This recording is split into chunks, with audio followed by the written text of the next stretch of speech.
Good evening, ladies and gentlemen. Welcome. It's Saturday evening. It's 6 o'clock, so it's time to do our weekly shout out to the populace of the world, so to speak. I was talking to an associate of mine who works in Washington. He said that Donald Trump has decided to change the name of the White House. He's going to call it Trump Palace. When he mentioned this to his team, one of them said, "I don't think you can do that, Mr. Trump." And he looked at him and he said, "Sorry?" He said, I don't think that will go down well with the American public. Donald said, "You've just been fired." So he was gone.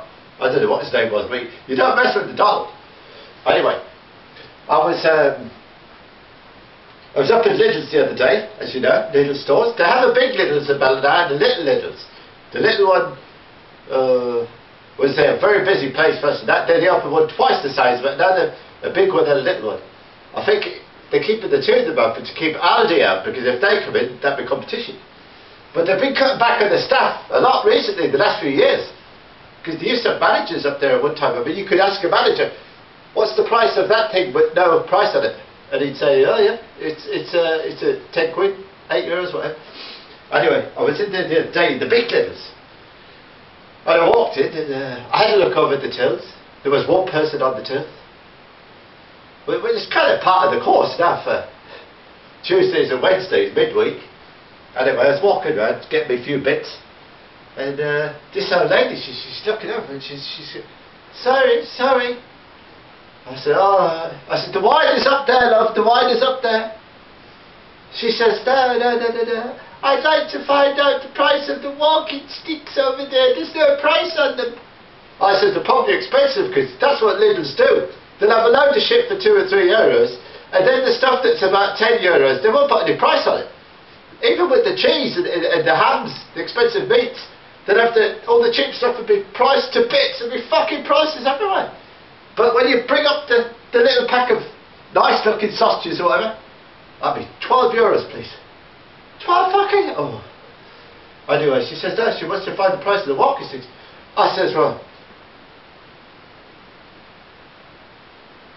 She says, I said, I don't know. She says, where's the assistants? I said, well, there is none. I said, there's usually only 2 here during the week at lunch, and one of them had been gone off for the lunch. She was looking at me like amazed, you know. So I went over, and eventually I helped her out. And I don't know why she was getting it. She had one of these walking sticks with wheels on it, and it was a fucking flyer. I mean, she was up there before I was. I'm doing I'm working out a bit these days, you know. But yeah. So I get up to the queue anyway. There's one person on the till. This is a big fucking superstore. It's massive. As I said, it's twice the size of the normal Lidls, which was big enough anyway. And there was like one girl on the till, and the old woman was buying a walking stick and a few bits. And first of all, she said, "Do you want cash or card?" And she took out the card and she put it in, and your mum was saying, no, you can't put your social welfare card in there, love. She said, "Oh, sorry, I'm so confused. I was trying to find the price of the walking stick, and that gentleman down there with the long hair helped me." Oh, so whatever. And anyway, she gets the other card, the Visa card out, and after she tries to remember the number and stuff, we're talking a couple of seconds here, 35 seconds, and people are like, "Oh, fucking hell." And next thing, she's got all the bags, and then the cashier says, "Do you want to buy a ticket for the Children's Christmas Fund or something?" "A ticket for the Children's Christmas Fund?" I said, "What the fuck is going on here?"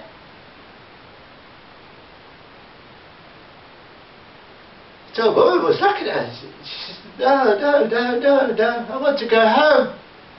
She went off. So I said, probably, I thought it was a grandmother or something. Maybe not. Anyway, there's a Polish couple, and they have a big massive basket. I mean, this basket was full. If they had a pipe on the end of it, it looked like a fucking tank. And They were finishing up, cash or credit, cash, give the money, and next thing, do you want to buy a ticket for the tour? I said, for fuck's sake. And in the meantime, the other bird, whoever was working, she'd come back for her lunch, and you wanted till number one, said, till number two will be opening in a minute. I will be opening soon, and they were fucking all rushing up from all angles, because there was about 12 in the queue at this stage, as there always is in Lidl's. And I said, I don't fucking know what's going on here, but she started off, there was a woman with a bottle of wine, and she got a bottle of wine, and the other bird says, do you want to buy a ticket? I said, for fuck's sake. I can't believe this. They're selling fucking tickets. Well, I didn't say that, I just said, for fuck's sake, under my breath, kind of. And I heard this, what is it? It was like an American voice, what is it? What is it? I turned, I couldn't see it. And I felt this kind of, something poking in my arse. It was a finger. I turned around, there was a little nun behind me. A fucking nun. I said, you won't believe this, they're selling tickets. They're selling tickets now. I mean, it's not bad enough that you have to stand in line every day like a prison or in the concentration camps or something. But, I mean, now they're selling bloody tickets. And she looked up at me. I was looking down, she was about 4 foot tall. She said in this American, she was a pygmy nun, little black pygmy nun. I thought they were extinct. She looked up at me and she said in this kind of South Carolina drawl, are you fucking kidding me? I said, no, I'm not. I was quite shocked at what she said. And, they're selling fucking tickets. I said, yeah, I thought it was quite amusing. And then she said, can I have a look? I said, you'd have to go. She said, give me a jump. I said, what? Lift me up? Are you sure? So there was still 3 or 4 people in front of us, and there was about 10 behind us now, and the other queue was just as long because people were vying for position. It was like a Formula 1 racetrack. But it wasn't, it was Lidl's. So I lift her up, and she's watching these two, taking the items and putting them to, and then at the end of it, they put, do you want to buy a ticket for the children's whatever? And she looks down at me, and I'm holding her up like this little black pygmy nun, whom I thought was extinct, but she wasn't. She was probably one of the last ones. She's like, and she had sunglasses on as well, which made it amazing. She had these white and pink sunglasses. And she's like, are you fucking kidding me? And there was a couple of tourists there, Germans, at the back of the queue, and they thought this was fucking hilarious, and they were taking pictures. So I said, I better put you down because we'll end up on fucking YouTube. And she said she doesn't mind, she'd been on YouTube before. She said before she became a nun, she was involved in the sex industry as a porn star. You know, pygmy porn stars. And I'm getting on now. I'm being very rude. But I mean, that's what happens on Saturday night when you don't really give a shit. And yeah, that was a generous scenario, but it's got to the stage now when you go into Lidl's. I like to observe people and stuff and watch people to see how they're reacting to things so that I can use it in my routines and stuff. And Lidl's is a great place. You can see anger. You see people that are trying to find the price of something and they're looking around. You know, is there anyone? Is there going to be anyone coming on the floor? There's only one fucking jumper left. If I leave it, someone else might take it. And it's like, you know, the panic sets in and there's not a fucking chance. You might get someone coming out. They used to have people filling the shelves in Lidl's during the day, but now they think they're doing it at night. Because what happens is, so many people are trying to find the price of things that they don't have time to fill out all the shelves that they're supposed to fill out. Because when you work in Lidl's, you don't do ordinary work. You do the work of 3 or 4 people. Because actually, what happened was, after I was in Lidl's that day and I paid, and I told you what, I don't want to buy any fucking tickets, I went over to Dunn's, and Dunn's was packed. I mean, there was 6 tills going full ball. The express till, there was 2 birds on there, well, 2 girls, 2 ladies, and there was another lady ready to come in and give them a hand. Yeah, change over, shift change, whatever.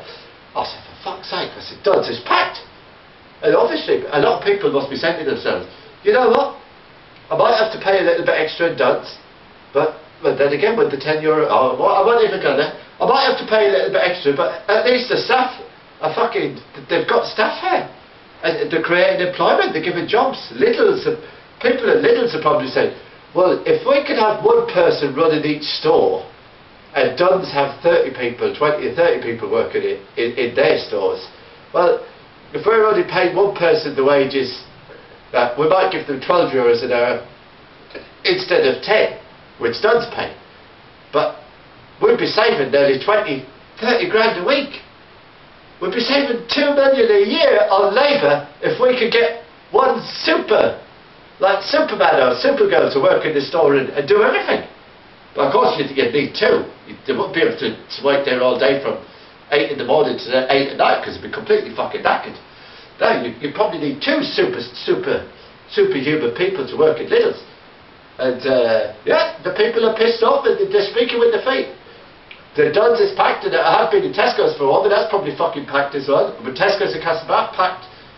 And someone says to me, because I was making this observation the other night, we were having a couple of pints of Guinness, and I was discussing this situation with the little pigmy nun and the old lady and the tickets and everything. No, I said, that's fucking fascinating, Sydney, fascinating.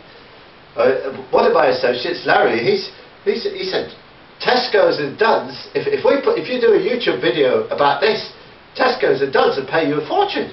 I mean, you just explained why go to Tesco's and why not go. I said, I might do that, might have a word with Duns. But yeah, been very busy. I got contacted from the people in Hollywood. They said, they spoke to me a couple of months ago. They said, would you like to come over and do have a chat about some ideas we have as regards TV shows, or even a movie or something. I said, maybe. And this was in August, and I said, we'll have to wait until the end of September to explain to them the fishing season won't be finished till the end of September. So they said, no problem. So they said, well, we have this idea. We'd like you to present a show. And I said, oh, I don't know about that. I thought I'd be doing a bit of stand-up or whatever, you know. But no, this is a good one. It's called I Did Not Survive. I said, get away. Oh, yeah. At first, I said to myself, well, I could see that there might be problems here. And they were like, oh, yeah? I said, well, assuming we're basing the show on I Survived, people that are in near-death experiences, fighting lions, getting kidnapped by gorillas, whatever. There's going to be a problem with the I Did Survive. They said, oh, yeah, we know. They said, that's where the twist comes in. I said, well, there fucking need to be a twist. There needs to be a good twist. I said, come on. I'm all ears. And if a couple of them, because there was 5 or 6 of them sitting down looking at me, they were giggling. Because they've never seen me ears, because I've got long hair. Only for I cut it last week. You see, the haircut. And they said, well, what they've done is they've signed up John Edwards, world famous medium, Psychic Sally, the world famous medium, and Esmeralda, the gypsy fortune teller, from just 6 miles south of Sligo. I said, you're fucking kidding me. They said, no. What we're going to do is we're going to have the mediums talk to people on the other side. I said, well, fuck me pig. I said, that is a brainwave. That is the best idea for a TV show I've ever heard. I said, we're talking Oscars here, I think. Oscars. They said, definitely. So the first episode, there was about this scientist. He was working on this DNA experiment in the jungle, where they were putting DNA from the super mensa intelligent people into the gorillas and the monkeys. Well, it worked way beyond their expectations. The gorillas, not only did they become smarter, but they became super smart, smarter than the scientists. So one night they took over the compound and grabbed the weapons and shot all the scientists, except one. And they were discussing whether to keep him or not. What would we do with him? One of them said, well, I heard on the radio the other day about some gorillas they call the Fox in Colombia. And what they do is they kidnap people for money. It's called a ransom. They hold them for ransom, and then the people who want the kidnapped person back send the money. And they all thought, that's a fucking great idea. Yeah. So they said, how much are you worth? He said, well, I'm one of the top DNA genetic scientists in the world, probably about 5 million. So they sent your man off, one of the gorillas, the young gorillas, sent him off with the ransom note. And they couldn't speak English now at this stage. They could write. But that's what they were doing. When they talked to the scientists, they had to send note, give him notes, because they hadn't trained the voices to do the vocabulary like in Planet of the Apes or something like that. So they sent the monkey off, and he said, actually, what he did, this is how smart he became. The post office was down in the little village, so he didn't want to get, to arouse any suspicion by walking down to the post office with an envelope, because he knew people would think it was strange. A monkey walking into the post office to post a letter, the ransom letter. So he got some clothes off a clothesline, and a big cap, and some sunglasses, and a scarf, and a pair of boots, and he walked in incognito, gloves on, everything. They didn't know any different. Deliver it.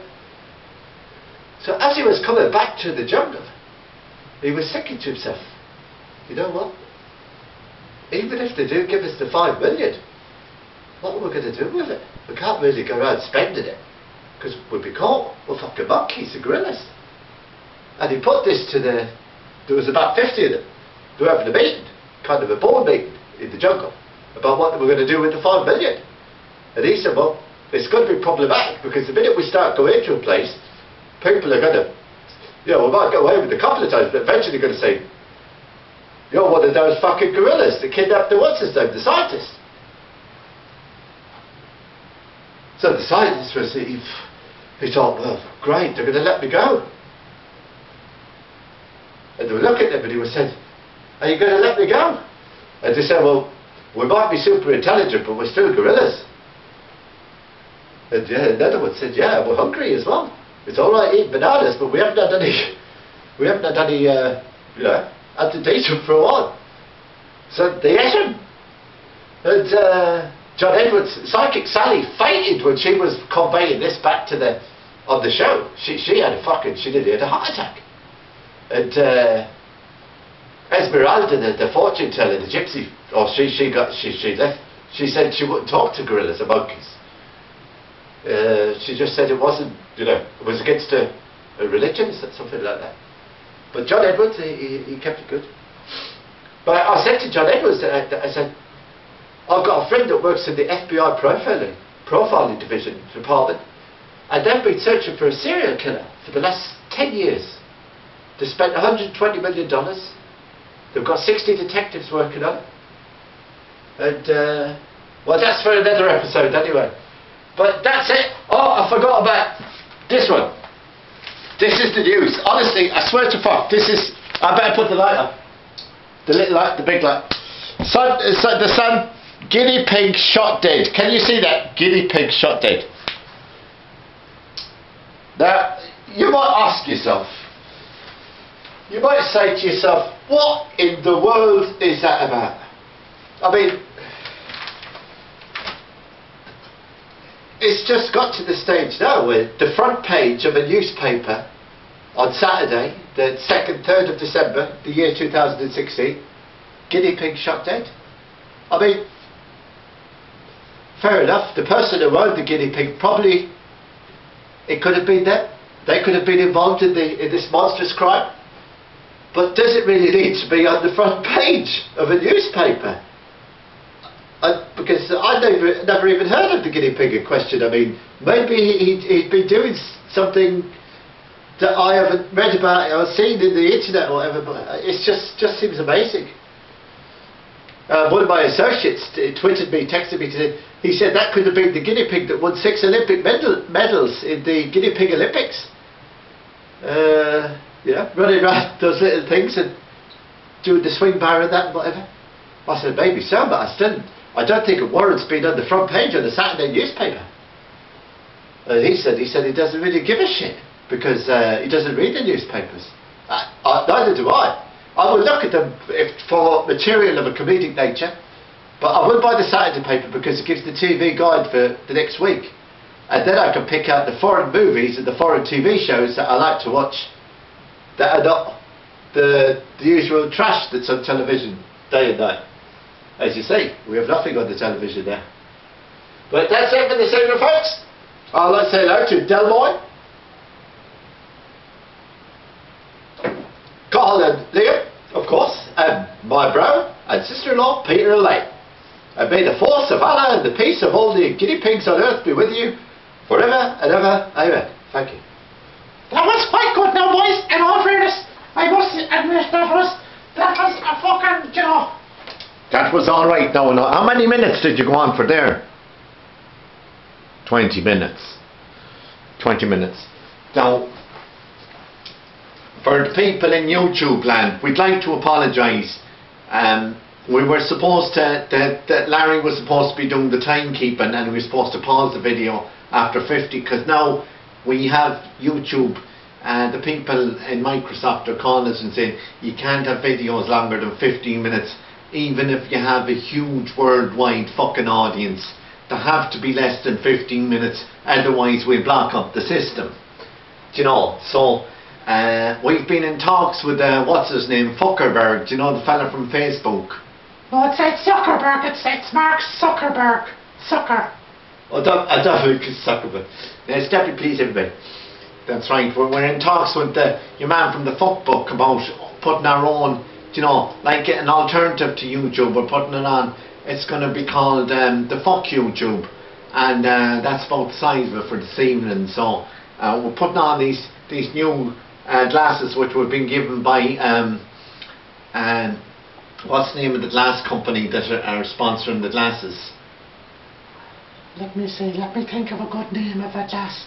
Do you know, a company that have been making spectacular, do you know, bifocals. Let me call clean windows. That's what they're called. Alright, folks. God bless.